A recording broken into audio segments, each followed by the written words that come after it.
I got a pretty darn good source within the Browns organization. Couple. I heard since our last show that part of the reason Myles Garrett was so willing to sign this extension for contract, money. The Browns are negotiating as we speak with the Dallas Cowboys for a trade for Dak Prescott. And Garrett got all giddy about it. Why, I don't know. We're not going anywhere with Prescott, even if they pull it off. Newsom's part of it, and draft picks. Now, Prescott has a hamstring injury as we speak, and he may not be ready for the start of training camp. But this comes from a couple of different sources. And take it for what it's worth. If it does come about, remember where you heard it first.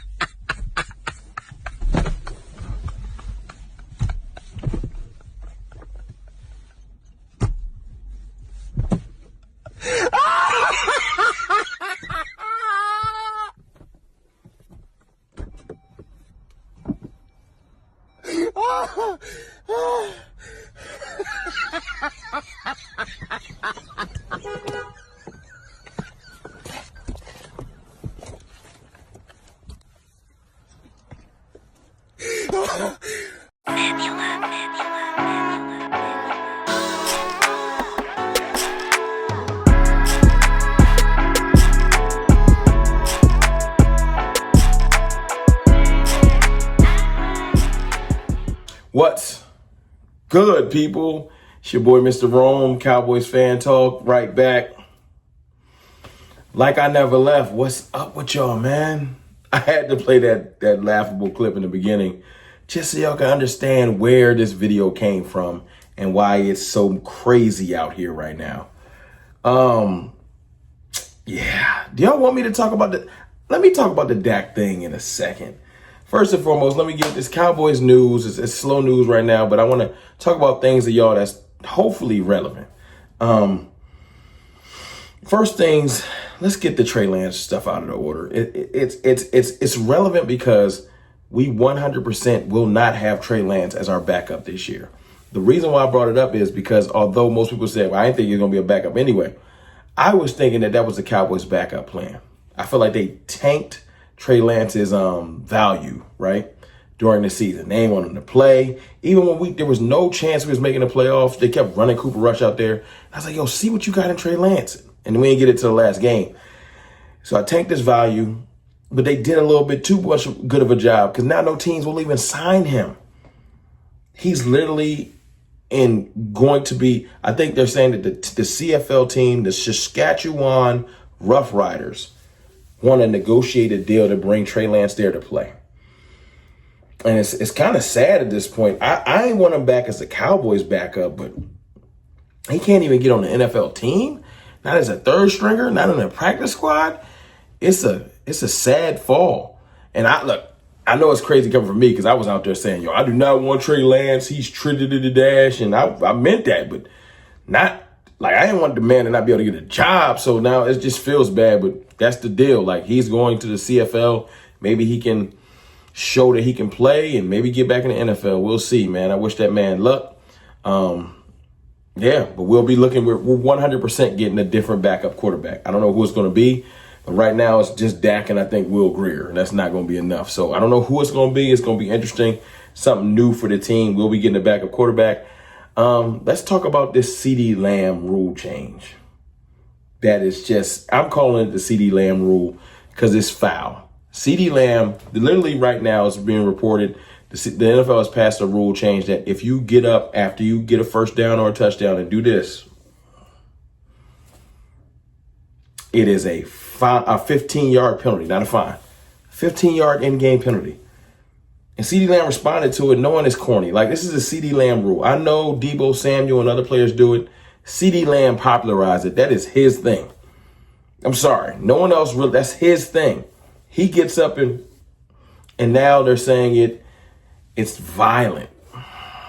Really? That's what we doing. This is definitely a no fun league type situation.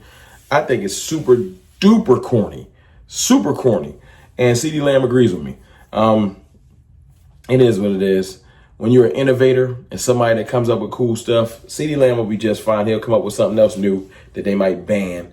But I just think it's whack. I think it's whack. Y'all let me know in the comments if y'all think it's corny that they're introducing the rule. Like, there's all kinds of other stuff in this league that you can focus on changing or making the game better, or, you know, to increase the safety or whatever you want to say. But really, this is what y'all talking about in NFL meetings? Anyway, lastly, let's talk about this goofy, super duper goofy Dak Prescott to the Browns trade that was introduced by that elderly gentleman in the beginning of the video. I don't know who he is. Apparently he's connected. I don't know. You got people from the 103.5 The Fan saying that, you know, the dude's sources are legit, or, you know, their Cleveland guys are saying that this is a possibility. It ain't no possibility. First and foremost, no trade clause. Let's just say phrases out loud that will prevent this from happening without even putting the sentence together. No trade clause. Dead money. Don't want to play there. No trade clause. No trade clause. No trade clause. Like, I don't understand why people think that Dak Prescott would waive. Even if you convinced him, why would he waive his no trade clause to go to Cleveland? It's just, this ain't even laughable. It's disrespectful. And I know it's some Cowboys fans out there that got it super excited that, oh, we getting rid of Dak. No. Now, a year and a half from now, 2 years from now, when that contract starts, you start to get into the contract and there's less money left. And if Dak is still playing at a high level, you might be able to convince somebody to take on the Dak Prescott contract, kind of like what the Jets did with Aaron Rodgers. But right now, right after we just signed, no.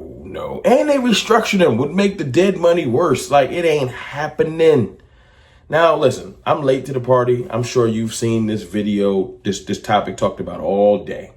But when you got a platform, you sometimes want to put your 2 cents into it.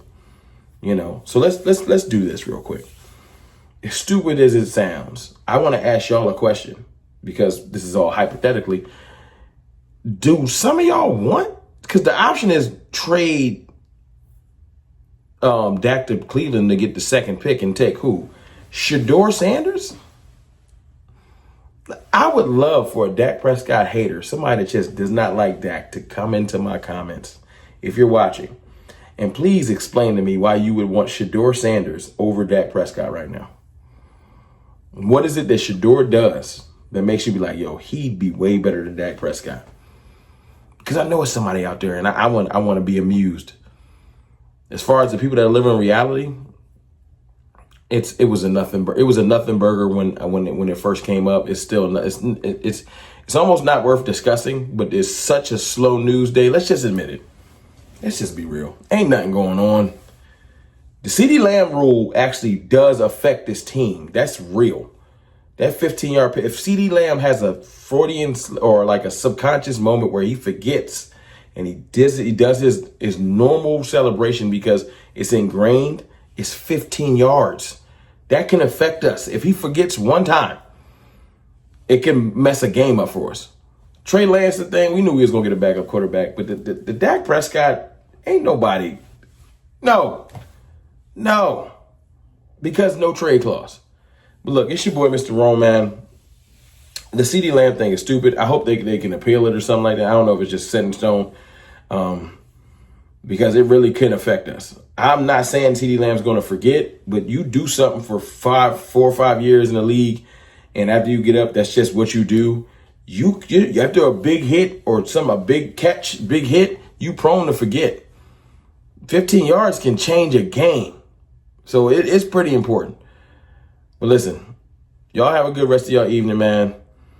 I don't like that. But this Dak Prescott, ain't no trade happening. Ain't not happening.